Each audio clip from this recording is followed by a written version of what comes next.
Hey there, and welcome to the A.D.K Rock and Metal channel. I, of course, am one of the hosts, Dave. No Andy or Kirk with me today, but today I'm going to be responding to 10 of the comments that we have received off of the recent Babymetal Ratatatata video. So in this video, I basically bought a video from Babymetal, which I really enjoy. It was a video I hadn't seen, but I have heard the song. I had seen the official music video. This was from Foxfest.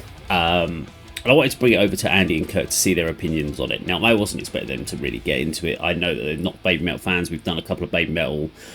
It's just not something that sits within their kind of wheelhouse of music they listen to. So they listen to a lot more of the heavier, more aggressive, darker metal, whether it's death metal, deathcore, extreme metal. So we talk things like Lorna Shore, stuff like that.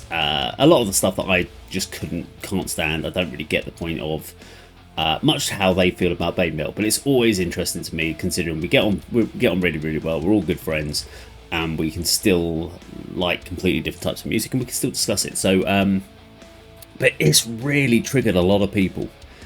This video really set people off into completely different directions about some things we said. Now, this video is not about us or me going to the channel trying to go, oh, and justify anything. It really isn't about justification, but it is about clarification.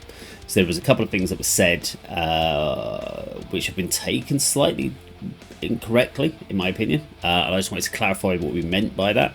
But I also wanted to talk about some of the comments that we got to, just because it's really interesting, and we do respond. So if you ever get a response to a comment that you leave on the channel, it is myself that is leaving them.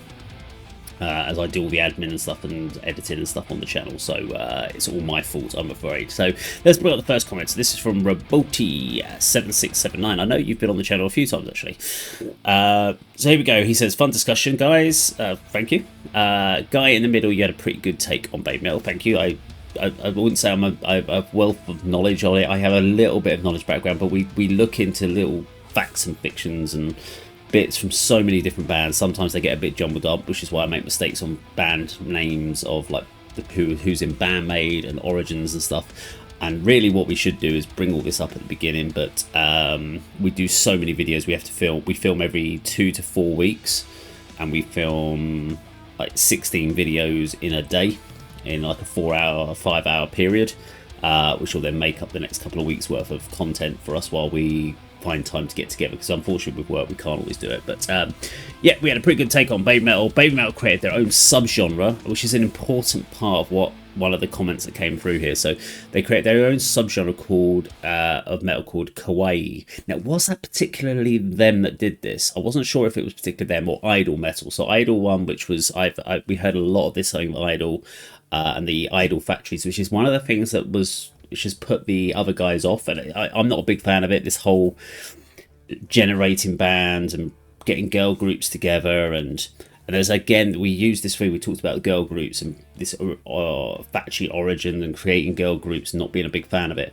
This doesn't mean that we're not fans of women in metal, because someone accused us saying, oh, women can't play metal. We never said that. We actually like lots of female groups in metal, female fronted. I play in a band with a female fronted who's got a female singer. So really, I'm not sure what that was all about, but someone's misinterpreted what we said there. But so this guy's been listening to metal since Black Sabbath first came on the scene. I'm not sure I've ever had a metal band give me more satisfaction and smiles. Now, that is true. Babymetal does put a lot of smiles. And one thing we've always said is, even if we're not a big fan of what the band's doing, we still want to go to the concert because it looks amazing, these concerts. They're always positive, and the reason they're still massively popular after 14 years is because they're unique. And I'd agree with that. If you look at all the other types of other groups that have kind of come along, they haven't done anything close to what Babymetal does. And it's unique that the fact that they change on their albums, they change their different styles. They just haven't gone off and just done. I mean, I was listening to Metal Galaxy the other day, and it's very different from other albums. I mean, I still love the early stuff. Like, I still love Karate. I think that's still a banger of a track. I was never a big fan of Gimme Chocolate and Doki Doki. Was it Doki Doki Morning? I was never really a big fan of those ones. They were trying to be too extreme, or they were trying to be extreme and cute and cutesy, and they were trying to put too much emphasis on certain bits. I did like Karate though. So we're talking about how this song has gotten 25 million views in 4 months, and yeah, probably just a little too heavy for Eurovision. They go on about how these aren't devil horns, they are the fox sign. They look very similar to devil horns, so for anyone that's uninitiated would assume that. And even so, devil horns came out way before the fox horn, so it's just the fact that Babymetal have taken something and turned it into their own. But there's still, the origin is the Dio devil horns. So if you call them the fox horns, that's fine. You call it, it says they are ubiquitous in the Babymetal world. Unfortunately, they are, but they still are stolen from the even if there's a slight variation, you can't say that they came up with this whole idea originally. It's an original thought. They borrowed from the devil horns and they made it their own, which is fine. You can do that. I've got no problem with that. Okay, let's have a look at comment number 2. And I just picked 10 I think I picked the top 10 ones. So I haven't picked out good ones, bad ones. I've picked out whatever the top 10 most reviewed comments were. So, okay, comment number 2. This is from Kalane3967. So Rob Zombie said Babymetal go harder than 90% of the so-called metal bands I've ever toured with. Really need to know what that means when he says goes harder. Are they talking about their harder metal, or are they more an intense show? As far as show, and this is actually a really good point we've raised on the channel, is what's a gig? Many bands say that they're putting on a show, but really they're just putting on a gig. Babymetal genuinely do put on a great show. They've got a great backing band. They've got some great heavy riffs in there. So when he says they go harder than so-called metal bands I've ever toured with, I actually would agree with that. So Internet Gatekeepers, boo hiss. Not Internet Gatekeepers, wouldn't say that. Girl bands can't be metal, we never said that. So that's again just complete, don't know where that's come from. We never said that in our video. Now, whose opinion should I give more weight to in this situation? Now, opinions are only mattered based on if you value the person's opinion. Everyone's entitled to it, so you might value someone's opinion because, like, they've got a lot more interest, they've got more background, more value. Now, they're going to represent Rob Zombie over us. That is completely fine. We haven't. I can't turn around and say we've got this musical dictionary or we've got this musical background and theory and stuff that we've been studying for years and years and years. It's one of the reasons we don't do analytical videos. Is because we know we'll basically trip over ourselves and we'll just look like complete arse-hats for doing so. So we don't do that. We talk about how we sit as fans of music. And you can call yourself a fan of music, and if you don't like all different types of music, you can. If you're a fan of music in general, we go about this in the idea that we want to give our opinion of a musical thing from our first impression, and from a first impression, you're only going to get it that one time. The second, third, fourth time you listen to a song, your opinion might change. You're going to pick up nuances, but you're not going to get that true first opinion.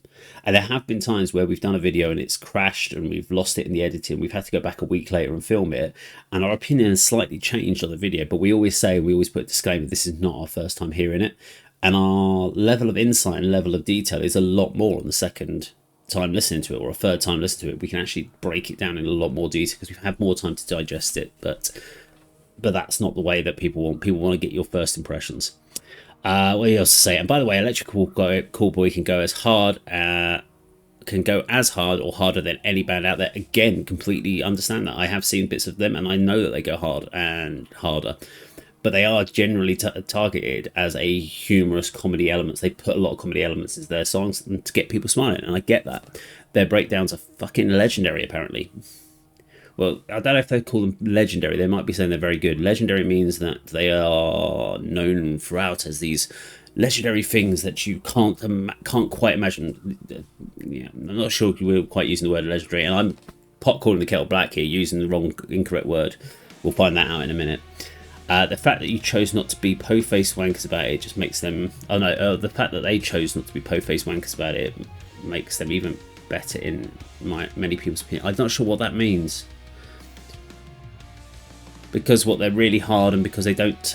Is it because they don't say that they're this amazingly metal, heavy, hard band? But the few things I've heard from when they were Eskimo Callboy and Electric Callboy, they're not like what we would call like the really aggressive metal bands, but they have got really heavy elements and good breakdowns and stuff like that. But they definitely embraced more of the pop elements, commercial, and they're not afraid to mix genres, which is good. I have no problem with mixing up genres. It wasn't what we were talking about, but it was. I've got no problem with them doing it. It's I actually quite enjoy some of those. I just don't really listen to an album of comedic sort of stuff all the time. I like almost like cherry picking tracks out. So yeah, bit of I'm not sure some of those points on there if we can dig any deeper. And usually what happens here is I'll respond in a comment and try and weasel out little bits or talk about little bits to try and understand it a bit further. But I usually get attacked for doing that. But Babymetal comment number 3. I think we've got a bit of a no, we haven't got a train on this one. This is quite okay. So this is from iCypher353. This is not that's not the metal horns. That's the sign of the fox god, Babymetal's patron god that guides them. Circle pits and walls of deaths are a regular feature at Babymetal shows. Awesome. If there's circle pits and walls of deaths, I'll be sitting in the balcony somewhere because I don't do those. I've got too many brittle bones in my body. Fox Fest was held for the first time in May this year. I guess we've got a bit of a background from it with the feature Babymetal as the headline with Polyphia, great band, Electric Callboy and Bill Murray. Let's guess, wow. Along with Babymetal's little sister group called Metalverse as openers. Okay, need to have a look at those. I was at the Moss Pitch for Fox Fest and it was pretty wild. Definitely the craziest pit I've ever been in Japan. Now, is that, I'm interested about that one as well, that comment. Is it the craziest pit you've ever been into Japan? Because I know Japan is quite respectful in that sense. There's a lot more the organised crowd participation. So even things like the ooh bit, or as they say it, foo is quite an experience. Now again, people say this is very much a Japanese thing, but we've been doing the ooh stuff since like the early 80s in the dance scene here in Europe.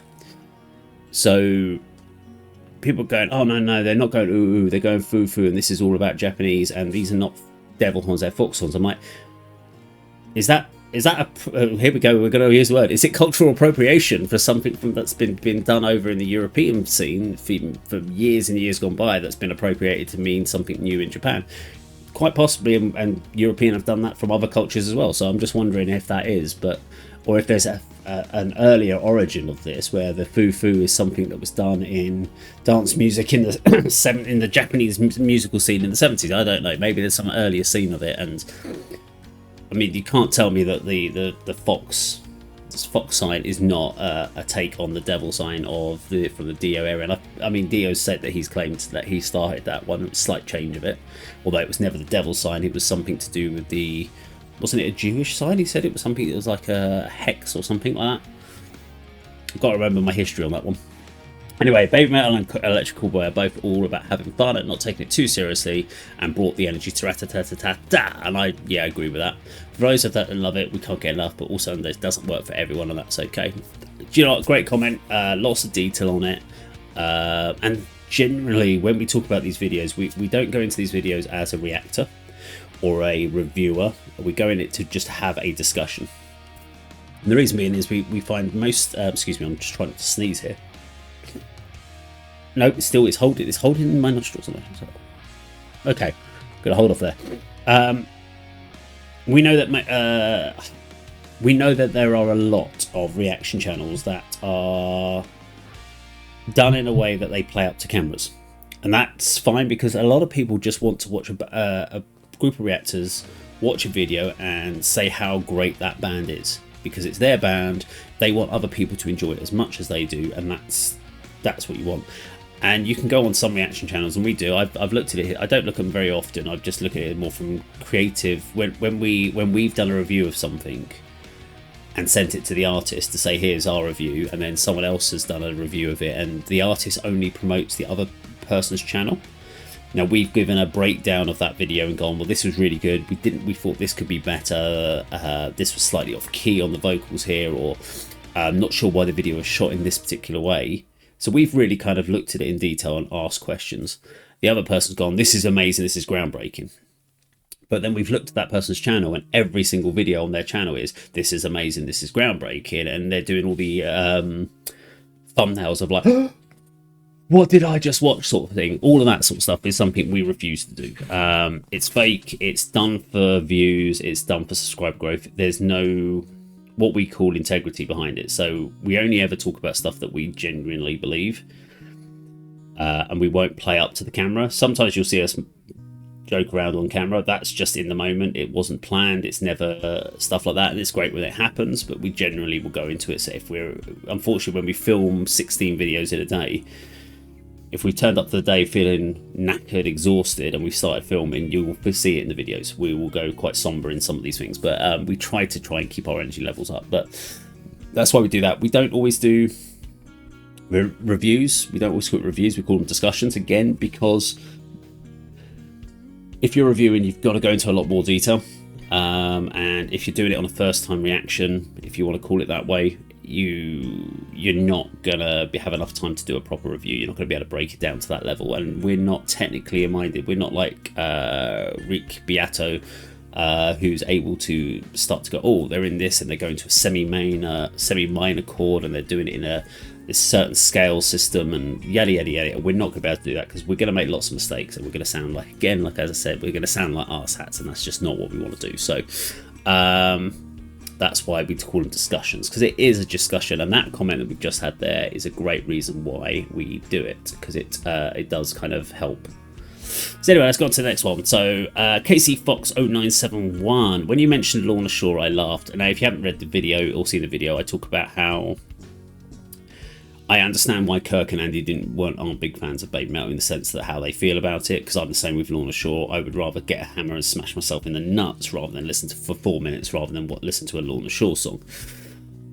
But what he says, when you mentioned Lorna Shore, I laughed because I had to sit through their set in order to get a decent spot for Babymetal at Sick New World Fest in Las Vegas. That's a festival I'd actually like to go to. It was taxing. They put on a good show, but I enjoy Babymetal more. Again, they put on, but Lorna Shore probably do. And I've seen people talk about, and I've seen Lorna Shore fans talk about how they're the best metal band out there. Now, if you were to ask me who is the best metal band, no idea. It depends what you're using to quantify that statement. Are you using album sales? Because you can't say it because they're so heavy. That's all. I keep saying subjective, but I think that someone's corrected me on one of the comments saying it's objectively. So it's how you look at it, basically. It's down to each individual person's viewpoint. So what's heavy to you is not heavy to me. What's extreme metal to me is normal metal to you. What's groove metal to me is pop music to you. So it's gonna be very different for each individual person. So you can't use it, but you can say personally, this is my favourite band in the world. I wish people would say that, and I never get annoyed by that. When someone says in a Babymetal comment going, Babymetal is my favourite band in the world, they're my best band. Cool, that's awesome. Fucking thumbs up from me on that one. When they said they are the best, you're making a factual statement which is effectively false, because you've got no way of backing up your statement. And we get called out for saying things that we can't back up, so I'm calling out people that say that as well. That's why we talk about that. But no hate for anyone who doesn't like Babymetal. Music is subjective, or is it objective? I don't know. I can't. In my head, I'm going, is it subjective? I suppose I think of it as subjective, but someone said it's objective. And personal, kind of like food, which is a really interesting statement, because we did a whole video about how music is like food.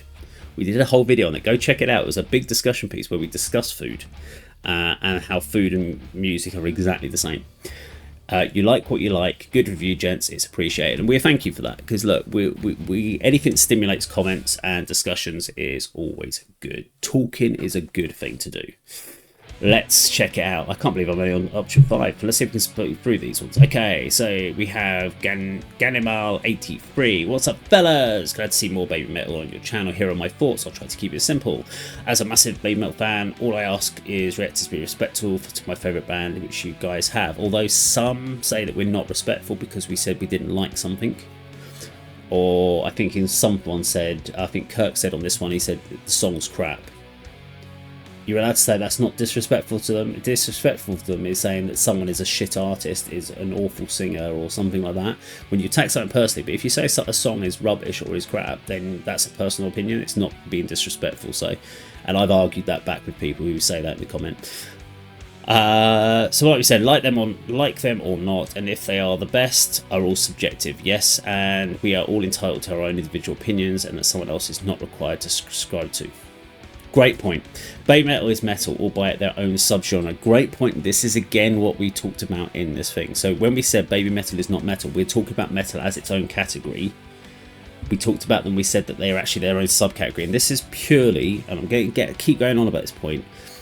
We even say in that video when we said Babymetal's not metal, we say they sit underneath the metal umbrella like many metals do. So Nirvana is not metal, but grunge falls under the metal category. So they are metal, but they're under grunge. And you could go through. So Stone Temple Pilots, not metal. Faith No More, not metal, but they are alternative metal. They are a subcategory. And that's what we said. So if you were to say to someone, what is a metal band? I would go, probably Judas Priest would sum that up. Dio. I probably wouldn't put Sabbath in there, although they are the originators of metal, but they don't kind of sit within the classic, what we call classic metal. And so I think of metal as classic metal, and I use almost metal, when you say something's metal, as its own subgenre, because generic metal is so big. You've got everything from, I mean, is Sepultura and Nirvana, they're both metal bands, but Sepultura fan, if you went, oh, you're a metal fan, you're a Sepultura fan, oh yeah, oh you like metal, then you must like this band, and give them Nirvana. They're probably not going to be a big fan of that, but you've just called them the same metal. We talked about this in another video about subgenres, about really clarifying some of these subgenres and stuff like this, because there are so many subgenres, and that's why when people say that Babymetal are the best metal band, it's such a broad statement to say that, because metal is such a massive category. But if you said they're the best idol metal band or EDM dance metal band, or you start putting them into their own category, then that makes a lot more sense, and it means that people are finding them in the right direction. You can refer friends if they say, I'm really into idol metal and stuff like that, then you can go, oh, actually you might be similar, these bands are really cool and you might like them. And then you can kind of go through the tree of like what fed into those. But if you start going, oh, you're really into that, here's some Alice in Chains, and you might go, yeah, they might like it, but it's a very big jump between them. So going to someone who is into Deicide and giving them Alice in Chains, both under the metal category. And that's the reason that's what we're talking about when we say a band isn't metal. They're a subcategory, they're a subgenre, but everything, otherwise you could say every band is metal. Every band's metal. And it just becomes really messy. So that's what we were trying to get a point across. We may have got it across badly, but that's what we were trying to get our point across.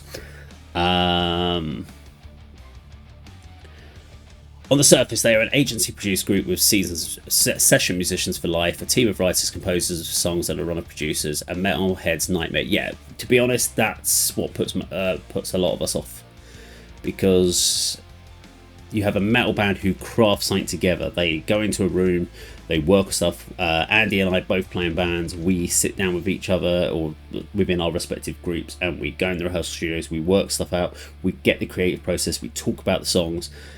This doesn't feel like a metal band. So when people say they're the best metal band, you're like, well, they're not a metal band. They are a group. And we've had a conversation about Babymetal before about stop calling them a band and call them a group. That's fine, because they are a group, the same way as that Backstreet Boys is a group. S Club 7 is a group. They didn't write their material, but they perform. They do a great job of what they do within their genres, and that's how we see Babymetal in a lot of cases. So they are a metal pop group in a way, in the sense of how they've been formed together. But the fact that they have done with other people come in to write and record their songs means that we have less respect for them as writers of music, but we have a lot of respect for them as performers, and that's where our big differences came. But they do so much more as performers than metal bands do who write music, because they're so focused on the writing. And we criticise and give critique for live bands here in the live scene that we go to about how you get on stage and it's really boring watching them. You're watching them like they're in a rehearsal studio for some reason. We want to see a show. We want to see that effort put into the performance, not just write your songs and put them out there. And that's where Babymetal really stand out for us. Dig deeper and you'll find that they are almost all still together as a team after 14 years. Yeah, because they're making money. Their producer and avid metalhead still tours with them to this day, and they've grown organically from a minimal budget start agency. Thought there'd be a minor project as metal was somewhat dying in Japan in 2020. The thing that's interesting is obviously vocals, they have changed over time, and I think this is with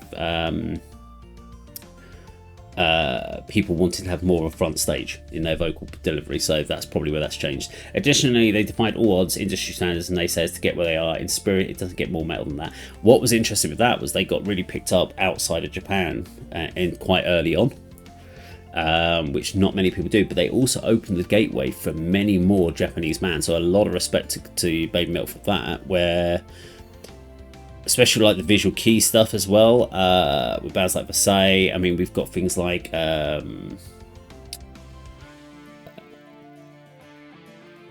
bloody names off the top of my head, but you've got things like Mary's Blood, and you've got Fate Gear, Love Bites, and all these other bands that have had the opportunity to come out of Japan that probably wouldn't have had that chance if Babymetal hadn't cracked the door open into the Western market. So I think they should get a lot more respect for that if they haven't already given it. Okay, option 6. Metalheads are mad that they will never be as metal as these awesome young ladies. Now, I did respond to this one. I said, hopefully you're being tongue-in-cheek. If not, you've just made our point for us in the video, which is what we were talking about, how it was so an elitist comment that people would accuse us of. So they did respond. And if you went and said Metallica wasn't metal, do you think Metallic fans wouldn't think, what the hell? And again, this was a misinterpretation. When we said that they're not metal, people then just switched off the video, not listened to where we discussed what we were saying there. And I would say if someone said Metallica isn't metal, I'd go, they don't sit under that metal genre. They were thrash metal. They then went into rock for Load Reload with metal influences. They then kind of go back to a thrash element, but never really quite managed to get that thrash tone for the later albums. And they kind of sat within general metal. Probably on things like Hardwired to Self-Destruct, I'd put them under a metal category at that point for that one. But yeah, I think it's interesting to understand subgenres. You can't say one metal band isn't metal because you don't like the subgenre sound of it and compared it to other metals with different subgenres. They are metal. Seriously, John, listen to the rest of our conversation. Becca, you said you have a point. Yes, but that's the point we kind of made in our video, that we said they sit under the metal thing, but they have a subgenre. Metal is almost, there is a few bands that sit under, if you said they are metal, they tick all the core things that were the classic metal tone. Now there's all these other subgenres, that's why they have that. If we never had subgenres, then yes, Babymetal and all these other metal bands would just be called metal, but we have subgenres for a fucking reason. And then someone said, your own logic, Dragon Force wouldn't be metal. No, they're power metal, for fuck's sake. Nightwish wouldn't be metal. No, they're symphonic metal. Hell, Black Sabbath. No, they're doom, classic doom metal. There you go. So yeah, the last things, Dragon Force, Nightwish, Black Sabbath, are they metal?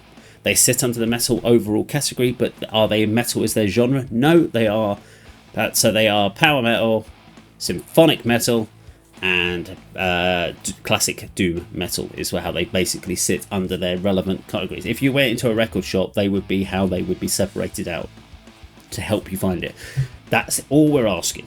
Please just understand what we're trying to say here. We do understand they sit under the big metal umbrella at the top, but you can't just call every band just metal and that be it. Because trust me, I've done that. There's a website I use sometimes to go and search for music, and it's so frustrating when you get in there and you're like, right, okay, everything's under metal, and I'm having to scroll through millions of bloody bands trying to find the bands that I'm actually looking for, because I can't filter it by subcategory, because I don't want to listen to bloody Nirvana or stuff, but sometimes I might want to listen to some Soundgarden and stuff like that, and I want to go to those categories.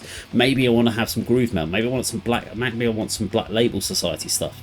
That's the vibe I'm going for, but I have to sit there and I have to get past Love Bites and everything else because it's all under metal. The only way I can do it is alphabetically. So that's why I like subcategories, because it does help me find the music that I want to listen to. God, people trigger me sometimes. Right, last few ones we've got. Okay, a short message here. So Babymetal has possibly introduced more non-metal listeners to metal genre than any other group because of their pop roots, a gateway drug if you will. Good. Yeah, really good point from Jeff Connor here. Again, I completely actually agree with this. There were a lot of people, especially reactors. So when Babymetal dropped Gimme Chocolate, this was a huge video for reactors, especially people that were had no idea what to do, because you're into pop music and then you were getting this from 3 cute girls on a screen, and that was how the reactors were talking. We're going, we've got these little cute girls and they go da da da da da da da da da da da, and everyone was like going, frick hell, this is insane. And they weren't metalheads, and there were people that got into metal purely from this. And this brought a lot of people into the metal genre. Now, I'm sure if they went from this and then listened to Lorna Shore, they'd be like, what the actual fuck is going on here? So it may not have taken them far into the metal genre, but it definitely got them into some of the other groups and got them to explore. And it did bring metal into a more of a mainstream focus for a while, which is good. It lost that focus again, but it did bring it in for a while. So I actually agree that Babymetal has done a great thing with that. Okay, so Mike, whatever that apostrophe thing is there. Funny watching the guy on the far left determined to be cool and metal for this. Elitists are hilarious. So that was talking about Andy. And James says, a bit sad really. If you build your whole identity on being unhappy, that anything joyful is going to seem offensive to you. Now the funny thing here is Andy laughs his arse off half the time. He's a really funny guy. But he takes his... He likes to go in emotionless when he watches a video. So I would say generally he does. He wants to... And he's one of these people, like a lot of people said on our Nightwish video, he will happily just stare at a screen and look at his notepad and make notes and talk about it at the end. That's how he absorbs. I personally absorb by discussion. That's how I learn. So I like to work the problem. I'm one of these problem solvers who sees everything as, what am I seeing here? Let me discuss it with someone. Let's break it down. That's how I learn. If I just stared at a screen, the problem that's going to happen is I'm going to switch off. So if I was to watch a video, like a 6-minute video of Nightwish, for instance, which is one of the videos we did recently that had a lot of comments, if I watched it for 6 minutes, I'd come at the end of it and go, yeah, it was nice, chilled, bit mild. Yeah, that would be my entire response, because I wouldn't have absorbed anything. And it's really hard. If I try and focus on the lyrics, I can't watch the video and focus on the lyrics. I have to try. It's a learning. Some people could call it a learning difficulty. Some could be a learning style. And people need to be respectful that people learn in different ways. I learn by working the problem, and like the only way I can work the problem is to discuss it. So I bounce ideas off of, in our Nightwish video, I bounced ideas off of Kirk, and that's probably where the Babymetal one we were discussing it, because again we were discussing the performance, we were discussing what we were seeing. And that's the thought process, that's the brain working the solution, and that's what we were doing there. But Andy's, he likes to just sit there and focus on things. Whether, I wouldn't call him an elitist, he likes what he likes. So, and it's really funny because when we go out to gigs and stuff like that, he likes bands that are a bit more off the wall. He does like off the wall stuff, but he likes aggressive vocals. He's not a big fan on like poppy vocals. He likes growls, aggressive snarls, and all that sort of stuff. All the stuff that I don't like is basically what he likes, but he does like some clean vocal stuff. So I'm always interested to see what his opinion is on it, and I can't tell whether he's going to like something or he's not going to like something. He surprises me quite often with some of these videos, so that's why it's always interesting for me to put these videos to Andy to see what he does. But he's not too cool for metal. He doesn't play up to the camera in the slightest. He doesn't think that the camera's there. He just listens to music. This is how he does it. So he's just a quiet guy when he's on camera, but very funny when he's not. So there you go. Where are we up to? Last two to do. Okay, you have to define what you think metal is. Usually people who hate on Babymetal will define metal in a way that excludes 90% of metal bands. And again, this is coming to the content where I said they weren't metal, so this just purely is, and this is where I said what is metal is very subjective, as it covers so many variants, and that's why we couldn't say who is the greatest metal band, as it depends on what you're using to measure a band. If it's label sales, then it's going to be Metallica, but in our heads they are certainly not they're not from a musical point of view. This was part of what we're trying to get across. The three of us love different bands and subcategories within the metal sphere, and I'll never be able to agree on the best metal band in the world, if there is such a thing, but we would also never try to convince others of our personal beliefs in that case. But the question here is that the response we had here was, but what metal is not very subjective. That's why it has a defining sound. By the way, other genres, not to mention the natural... I'm not sure what you meant there by the way other genres. Okay, not to mention the natural value of the music. So it is subjective because it's down to personal taste of what it is. But yeah, what metal is not really subjective. It isn't. Okay, so if it isn't subjective and it's objectively what you're saying is you can clarify it, then Babymetal isn't metal then. because what metal was what was originally called metal, and Babymetal has thrown so many additional influences into it, then you've turned around and categorically just made my point for me that if you're going to say that it has a defining sound, then Babymetal isn't metal because it doesn't do the things that were originally metal. But that's why we have subcategories. So there you go. It's the whole rock versus metal versus heavy metal thing. Babymetal is just another subgenre. Thank you. You've made my point for me. Or a new form of metal, and that's objective, not subjective at all. And this is where I've got to double check my English language of what is objective and what is subjective. But because everyone else has used subjective, I've used subjective. She said objective. It doesn't really matter how a band is formed, but it does in a sense of that if it's a generic thing with outside writers. Or how weird they sound if they are what is being played represents the roots of the genre, and then there's no question about it. You can listen to a song such as Sis, Anger from them and say they are not metal. I'd say Babymetal, and then she goes on and says it's literally the metal band. So no, they have so many elements that are metal, but they have so many elements that they brought in that are non-metal influences. And metal has to grow. You can't just play the same things. And I've heard bands that have played the same songs over and over and over and over and over, and we're sitting there going, well, this has been going on for they've been playing the same album for like the last 30 years. Iron Maiden's a great example of that. New albums from Iron Maiden are just awful. There's nothing to them. There's no real substance to them. And that's why they're doing a tour where they're only playing albums from The Trooper up to Fear of the Dark coming up. The Legacy Golden period. So, but yeah, this is all about subcategories. Okay, so last one then. From Len Cook 944. Do Babymetal fans never say that Babymetal is the best metal band in the world?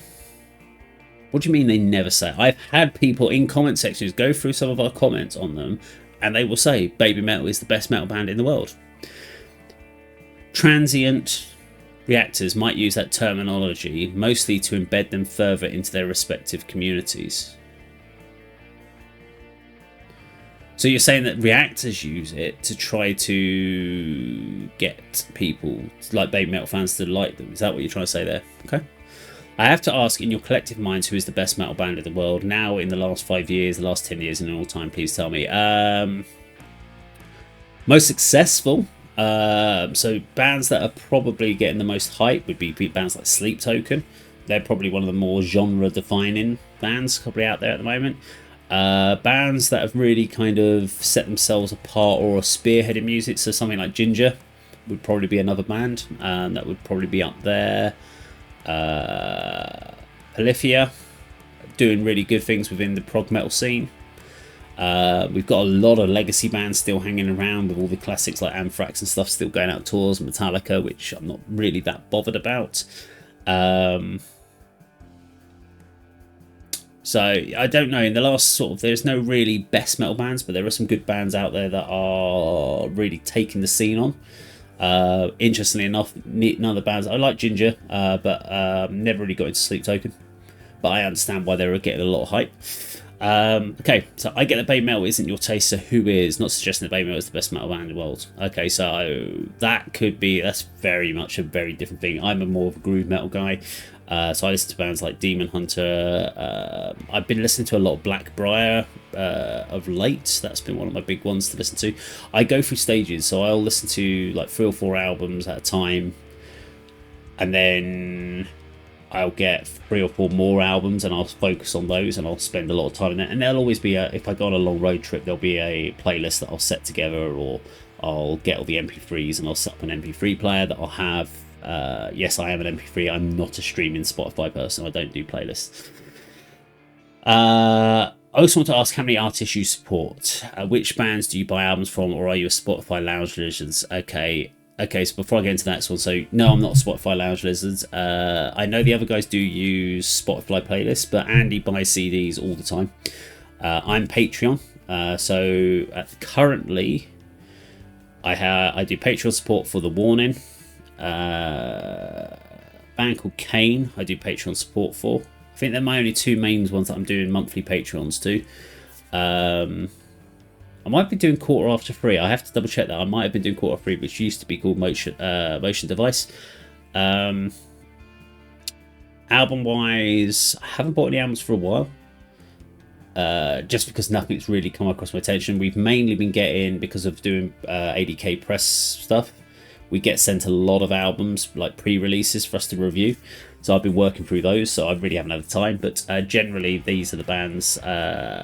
We'll tend to go and watch bands quite a lot locally as well. So we'll go to see a lot of the local bands, local shows. And we also, A.D.K puts on our own live shows. So we rent a venue called the 66 Bar in Cambridge. And we here in the UK, and we'll bring local bands out. We'll get bands from obviously the very local scene, but also from outside the local scene. We'll sponsor it, we'll advertise it, we'll go out flyer in. I haven't got any flyers to hand actually. And then we'll go out and we'll put it on that night, we'll film it, we'll give them footage to use to help promote their band socials. So we do quite a lot for the local scene as well. Then ask yourselves, are you the target audience of these bands? So your answers will be mostly yes. It varies for those bands, as I say, because of the way we do it, but yes. But yeah, targeting audiences are and this is the problem. If we only ever did like discussions on bands that were targeted towards us, it'd be very limited, because the three of us have very, very different musical styles. That to try and find bands that we'd all agree on. So probably one band that we've all been a massive fan of is a band called Kirk, which I believe is they're from Norway? No, Finland. Sorry, they're from Finland. And all three of us really liked their music, so it doesn't happen very often. Well, Babymetal has tried to capture listeners on the cusp of metal rock, J-pop, techno, rap, Bollywood, ska, and other genres to breathe life into a dying metal scene in Japan. Interesting. So I was wondering about the dying metal scene in Japan. So I'm wondering what it was, because what really changed it, what was happening before? Because I know a lot of the big visual key bands were still going. So Versailles, and some of those guys were still going on, and you had Japan X. But that scene was dying, so that really kind of kickstarted interesting, because obviously the metal scene outside of Japan was still thriving. So their goal was to make their music more accessible to younger audiences. You don't like them, that's fine. I wouldn't say we don't like them, they're just not something we'll listen to every day. That doesn't mean they aren't relevant. Never said they weren't relevant. They're just not your cup of poison. Poison, cup of tea, we say here in the UK. I don't know what you're drinking. If you're drinking poison, you've got some problems. And at no point have we said Babymetal are not relevant. If we did, it would have been one of the other two, and I must have missed that in the commentary, because I didn't hear them say that. We never said they were relevant. Of course they are relevant. They're a huge part of the overall metal scene. You can't... If you were to talk about now and talk about the history of metal, that there would be a chapter on Babymetal and the Japanese culture of everything that came over. So because I actually genuinely think if you hadn't had Babymetal, the Western market would never have heard of bands like Maximum and Hormone, which are just phenomenal. But even though they're nothing similar to Babymetal, the door would not have been made open for bands like them to come over. But then I also think that the reactor format of the YouTube channels and reactors have done so much more as well. So reactors get accused of trying to piggyback on trends, trying to get views for not doing very much work into involvement and so forth. And it is the easiest content to do on reactions. But it's also, you got to remember that almost every bit of content that you ever put out is copyright claims. You're pretty much non-monetized as a reaction channel. You can appeal it, you can question it, and what you might get lucky. And what happens is the video, or the origins of the video, who own the copyright, don't review your copyright claim dispute within 30 days, and they release the monetary value of that video back to you. It sometimes happens. Most likely than not, the labels are pretty good at kind of coming in and going, no, sorry, you've used that footage in the video. And that's why a lot of reactors pause. That's the big reason why reactors pause, because they can say they physically have changed the video. That's the reason they're doing it. They're not doing it for the viewer. They're not doing it for them. They don't want to pause. It's a pain in the ass to pause and rewind. Because in the editing, pausing and rewinding and doing that lot in the editing is a pain in the actual arse. It's so much easier just to let the video play. And the ones that let the video play all the way to the start to finish, guarantee they've been copyright claimed. They can't make any money off that video. And what they're hoping to do is build up enough followers so they can get a monetization, or they can get paid partnerships. That's what you're aiming for there. people like us that talk over it, our aim is to say that, well, you can't watch this video or our reaction video or our review or our discussion video and get the whole original video. So if you watch us doing Babymetal, Ratatata, it's not going to be the same as watching the live video that we originally had, because it's going to sound completely different. We're talking over it, so it's not the same experience. So that's our dispute when we put ours in, if we ever do. Sometimes we do, sometimes we don't. It all depends if I remember to do it when doing the edit. But anyway, there we go. That's everything that's going on with my responses. Now, that was a long video. I wasn't expecting it to take as long as that to do a response to just 10 comments, but I think I've covered most of the topics in there. If you agree with some of what I've said, thank you very much. If you disagree, you can leave your comments down below, and I will not do another video commenting on the comments to this video, but I will respond to them because I am the person that does all the comments on this channel. But thank you very much for watching, and I'll see you on the video sometime very soon. Take care.